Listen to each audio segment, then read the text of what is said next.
Voilà pour les explications. On est avec Fabien Villedieu, donc de Sudrail. Le trafic SNCF reste encore perturbé demain. Ça va mieux à la RATP. Est-ce que le mouvement est en train de s'essouffler, monsieur Villedieu, ou pas? Écoutez, là, on est 7e jour de grève reconductible. Là, j'ai comptabilisé avec tous les temps forts. On a eu 5 temps forts. Moi, je suis à mon 12e jour de grève. Là. Voilà. 12 jours de grève pour combattre ce système de retraite parce que justement, je refuse. Et beaucoup de collègues refusent le hold-up qu'on nous fait, où on va nous prendre nos 2 meilleures années de retraite et les remplacer par les 2 pires années de travail.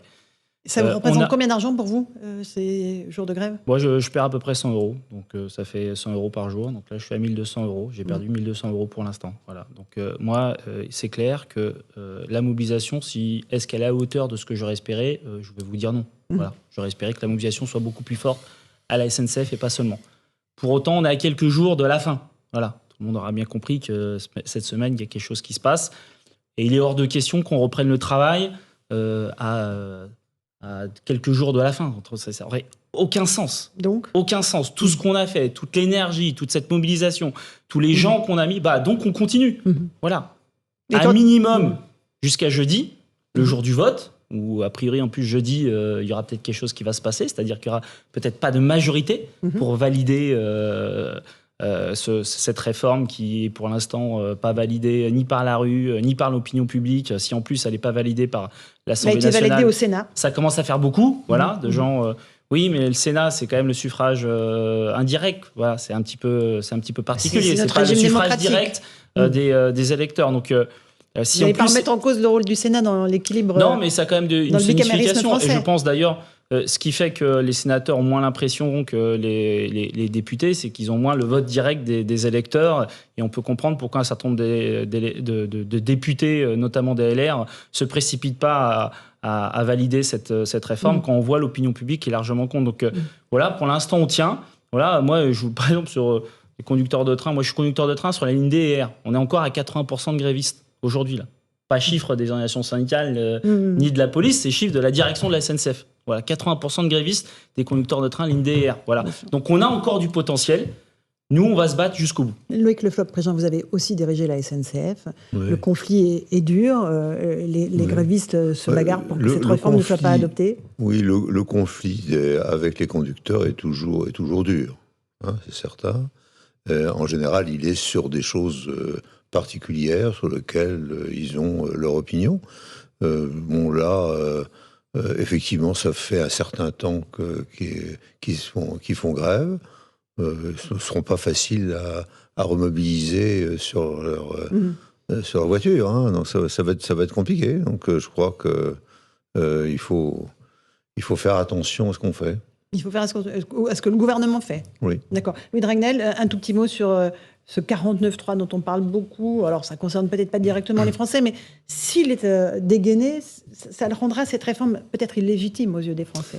Alors, illégitime, non, parce qu'en fait... Elle n'aura pas été votée. Non, mais, alors, elle n'a pas été votée, mais factuellement, le 49.3, il y a un outil qui est à la disposition du gouvernement. C'est légal, il a le droit de l'utiliser. Après, forcément, quand un gouvernement l'utilise, c'est une preuve, une marque de grande faiblesse.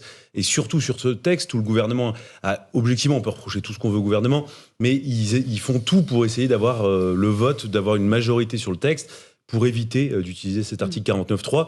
On sait que cet après-midi, Emmanuel Macron était à une réunion interne à l'Élysée et il a confié à plusieurs participants qu'il était plutôt serein sur la possibilité d'avoir une majorité sur le texte. Donc il y aurait un vote. Et donc sur un vote, et donc pas avec le 49.3. Et dans le même temps, on sait qu'il y a plusieurs ministres, des conseillers de ministres qui vous disent que le gouvernement s'est transformé, je cite, en call center. Et il se transforme en call center jusqu'à mercredi ou jeudi, en fait, pour le jour du vote, où chaque ministre, les membres de cabinet sont appelés à appeler leurs copains de droite, entre guillemets, le plus de députés possible à l'Assemblée nationale, pour essayer de les convaincre de voter le texte. François Pupponi, un tout petit mot là-dessus. Oui, non, mais avant de même passer si à la mobilisation je pense que les Français ont compris que ce texte... Enfin, en première lecture à l'Assemblée nationale, il n'y a même pas eu de vote. Même pas eu de vote. Bon, les Français, ils ont dit, OK. Deux articles étudiés. 2 articles étudiés, voilà. Il y a eu 8 ou 9 49.3 dans le cadre du budget. Bon, les Français disent, il y en a eu 9, il y en fera un 10e, voilà. Je pense qu'il faut relativiser. Les Français ont compris que le président et le gouvernement ont été décidés d'aller jusqu'au bout. Et s'ils doivent utiliser le 49.3 pour passer, ça passera. Voilà. Mais ça laisse des traces. Ça laissera des traces. Catastrophiques dans l'opinion publique. Ça sera catastrophique. Et là-dessus, moi, je vous rejoins, monsieur Villedieu. Le mal est fait pour le gouvernement. Exactement. C'est-à-dire que pour le gouvernement, c'est quand même très mauvais. C'est un signe d'impuissance extrêmement fort. Et deuxièmement, vous avez Emmanuel Macron qui a surpolitisé, qui a mis tout son poids dans cette réforme, forcément créer de la haine contre sa personne et contre sa politique. Monsieur Villedieu, sur ce 49.3 ? D'abord, le gouvernement n'en veut pas, parce qu'il a compris que ça aura des effets catastrophiques. Enfin, moi, je ne suis pas d'accord avec vous, ça aura des effets catastrophiques, parce que ça fait beaucoup quand même. Ça fait beaucoup. L'opinion publique, des mobilisations historiques, pas de majorité, un 49.3. Oui, OK, ça fait partie de la Constitution. Il n'y a pas de problème là-dessus. Enfin, depuis 1958, les Français, ils ont changé aussi. Et il y a une aspiration à la démocratie, et en tout cas un rejet de se faire tordre le bras via le 49.3, qui est beaucoup plus fort aujourd'hui qu'il n'était demain. Et ça sera... Ça a toujours été très mal perçu par les Français. Ça a toujours été très mal perçu, mais là on a un 49.3 avec une opinion publique qui est largement en défaveur de cette réforme, avec des mobilisations qui sont historiques. En fait, c'est vraiment la goutte d'eau qui ferait, à mon avis, déborder le vase. Donc, et c'est d'ailleurs pour ça qu'ils n'en veulent pas. Passent leur temps à essayer, parce qu'autrement, si c'était aussi simple, ils passeraient pas leur temps à appeler à droite et à gauche, ils diraient c'est pas grave, on fait un 49.3. Si justement ils font tout pour ne pas y passer par là, c'est qu'ils savent que ça aurait du mal à passer. Mais sur un tout petit mot, il faut faire attention à la suite, c'est-à-dire à ce qui va se passer en France après.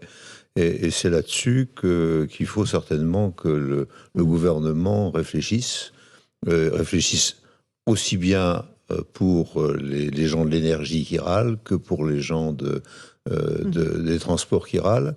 Je pense qu'il y a un manque de sens dans ce qui est fait aujourd'hui, aussi bien dans les transports que dans l'énergie. Et c'est ce manque de sens qu'il faut retrouver et qui risque de conduire à des difficultés ultérieures. Une petite pause, on se retrouve dans Punchline sur CNews et sur Europe 1. On parlera de la dernière mobilisation